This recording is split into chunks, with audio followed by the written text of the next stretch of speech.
नमस्कार। आज 10 मई है, शुक्रवार का दिन। पटना से छपे हिंदी के प्रमुख अखबारों में जिस खबर को सबसे ज़्यादा अहमियत दी गई है उसका संबंध दाखिल खारिज से है।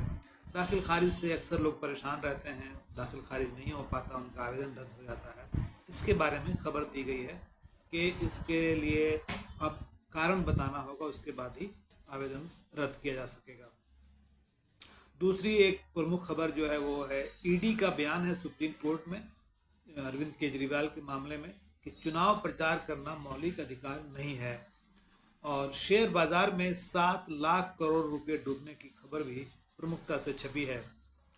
और अंत में इस खबर पर चर्चा करेंगे कि हिंदू मुसलमानों की संख्या घटने बढ़ने पर सियासत की जा रही है। आइए देखते हैं कि इन खबरों का विस्तार क्या है, इसके बारे में विस्तृत जानकारी क्या है। पहले लेते हैं दाखिल खारिज का मामला। राजस्व एवं भूमि सुधार विभाग ने सभी सीओ, जो अंचलाधिकारी जिसे कहा जाता है, उनको से कहा है कि दाखिल खारिज का आवेदन रद्द करने से पहले आवेदक का पक्ष जरूर सुने। विभाग के अनुसार ऐसी शिकायत मिल रही है कि आवेदक का पक्ष सुने बिना आवेदन खारिज कर दिया जा रहा है। विभाग के अपर मुख्य सचिव दीपक कुमार सिंह ने इस बारे में सभी कमिश्नरों और डीएम को चिट्ठी लिखी है। उसमें कहा है कि दाखिल खारिज का जो आवेदन है उसे रद्द करने से पहले रद्द करने के कारण देने के साथ नोटिस जारी करें। इसके बाद भी अगर आवेदन रद्द किया जाता है तो उसकी फाइल पर इसका कारण लिखें। आपको पता है कि बिहार में दाखिल खारिज का मामला जो है वो काफ़ी परेशानी में डालने वाला रहता है। अक्सर लोगों का आवेदन लटका रहता है, या तो उन्हें उनका आवेदन खारिज नहीं किया, रद्द नहीं किया जाता है, और या फिर बिना कारण बताए उन्हें रद्द कर दिया जाता है और लोगों को काफ़ी दौड़ भाग लगानी पड़ती है। हिंदुस्तान अखबार के अनुसार बिहार में इस समय 7,44,000 जो आवेदन हैं दाखिल खारिज के, वो कार्यालयों में लंबित हैं। अब इसकी चर्चा करते हैं कि चुनाव प्रचार करना किसी का मौलिक अधिकार है या नहीं। दिल्ली के मुख्यमंत्री अरविंद केजरीवाल ने की ओर से एक जमानत अर्जी दी गई है, अंतरिम जमानत के लिए, कि उनका चुनाव प्रचार करने के लिए उन्हें जमानत दी जाए। इसके जवाब में ईडी ने हलफनामा दायर किया है और कहा है कि ये कोई मौलिक अधिकार या संवैधानिक अधिकार नहीं है चुनाव प्रचार करना, इसलिए उनकी जमानत का उन्होंने विरोध किया ईडी ने।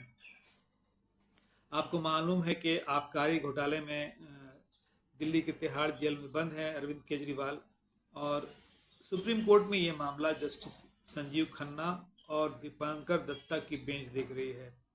ईडी के उपनिदेशक भानु प्रिया मीणा ने हलफनामा देकर कहा है कि अब तक चुनाव प्रचार के लिए किसी नेता को अंतरिम जमानत नहीं मिली है। आज इसके बारे में फैसला आ सकता है, और केजरीवाल की ओर से ये कहा गया कि फैसला आने से ठीक पहले इस तरह का हलफनामा देना कानूनी प्रक्रिया का उल्लंघन है। उस पर उन्होंने सवाल उठाया है। अब चर्चा करते हैं शेयर बाजार की।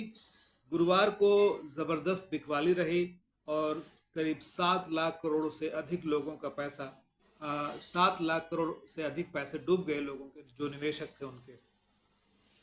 इसकी वजह ये बताई गई कि विदेशी निवेशक जो है वो लगातार शेयर बेच रहे हैं, और बुधवार को उन्होंने काफ़ी संख्या में शेयर बेच दिया था। उसका असर जो है FMCG, metal, realty, energy, infra और कम्युनिटी बाजार पर पड़ा और शेयर में काफ़ी गिरावट आई। एक वजह और बताई जा रही है कि चुनावी नतीजों को लेकर अनिश्चितता है। ये तय नहीं है कि किसकी सरकार आएगी, किसकी सरकार नहीं आएगी।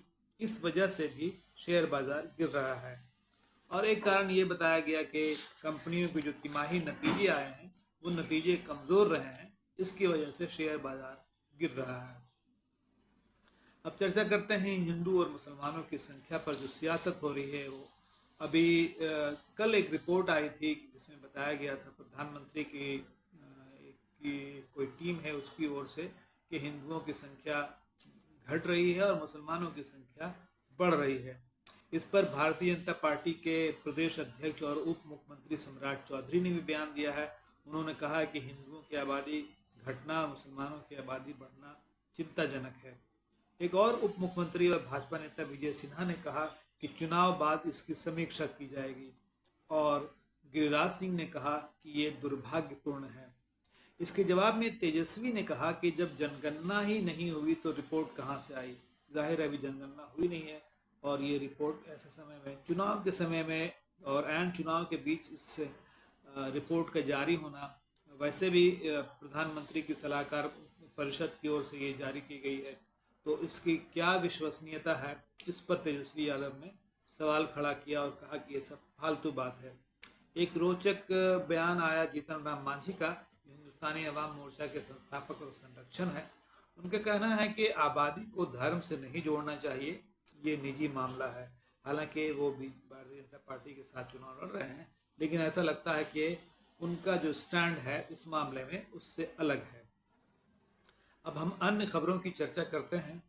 केंद्रीय गृह मंत्री अमित शाह ने तेलंगाना के चुनाव प्रचार में कहा कि ये चुनाव राहुल गांधी बनाम नरेंद्र मोदी है।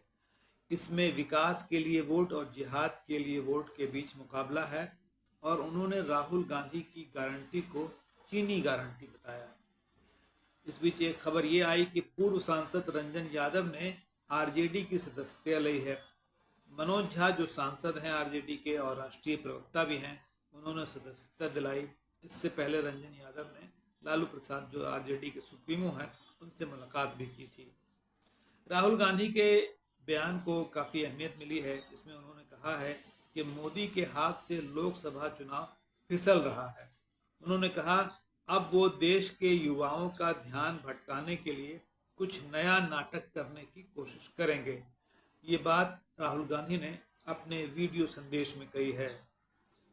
अमित शाह का एक और बयान अखबारों में प्रमुखता से छपा है, जहां उन्होंने कहा कि जहां भी मुस्लिम कोटा होगा, अगर भारतीय जनता पार्टी की सरकार बनती है तो उसे खत्म किया जाएगा। ये बात उन्होंने तेलंगाना के चुनावी सभा में कही।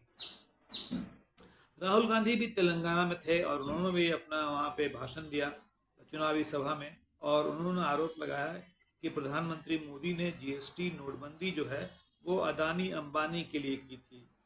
और उन्होंने आरोप लगाया कि 10 साल में मोदी ने 22 लोगों के लिए सरकार चलाई। अब एक खबर लेते हैं शिक्षा जगत की। ये कई अखबारों में खबर छपी है कि जो वीसी और चांसलर की बैठक हुई थी पिछले दिनों, उसमें एक बात सामने आई कि कई विषय ऐसे हैं जहां विश्वविद्यालय में एक भी शिक्षक नहीं है। गेस्ट फैकल्टी के सहारे वो विभाग चल रहा है और उन्हें भी, यानी गेस्ट फैकल्टी के लोगों को भी 11 माह से वेतन नहीं मिला है। मिसाल के लिए ललित नारायण मिथिला यूनिवर्सिटी है, इसमें 19 विषय ऐसे हैं जिसमें जो पद हैं वो स्वीकृत हैं, लेकिन शिक्षक एक भी नहीं है। दूसरे विश्वविद्यालयों का भी यही हाल है। आपको पता है कि शिक्षा जगत में जो है वो शिक्षा विभाग चाहता है कि वीसी के साथ बैठक करें और उनको जो है चांसलर यानी जो गवर्नर हैं उनकी ओर से इसके लिए अनुमति नहीं दी जा रही थी और ऐसी 6 बैठक टली थी। इसी दौरान एक बैठक हुई राज्यपाल और वीसी के बीच, जो सभी विश्वविद्यालय के वीसी हैं। उन वीसी की रिपोर्ट में ये बात आई कि यहाँ पर ऐसे कई विषय हैं विश्वविद्यालयों में जहाँ एक भी शिक्षक नहीं है, और उसमें पटना विश्वविद्यालय भी शामिल है। वहाँ भी एक विषय ऐसा है जहाँ पर कोई शिक्षक नहीं है।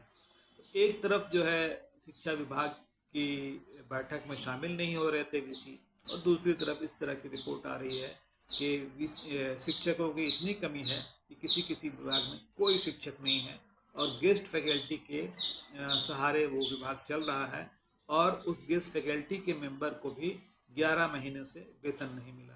तो ये है बिहार में उच्च शिक्षा का हाल। आज के हिंदी के प्रमुख अखबारों की ये प्रमुख खबरें थी जिसे हमने आपके सामने पेश किया। उम्मीद है कि इतने कम समय में अखबारों की इन सुर्खियों और इन महत्वपूर्ण खबरों को जानकर आपको अच्छा लगा होगा। अगर आपको ये कार्यक्रम अच्छा लगे तो इसे शेयर करें। हमारे चैनल को अब तक सब्सक्राइब आपने नहीं किया तो सब्सक्राइब भी कर लें, और कमेंट बॉक्स में अपनी बात ज़रूर बताएं कि ये कार्यक्रम आपको कैसा लगा। हम फिर हाजिर होंगे, तब तक के लिए शुक्रिया।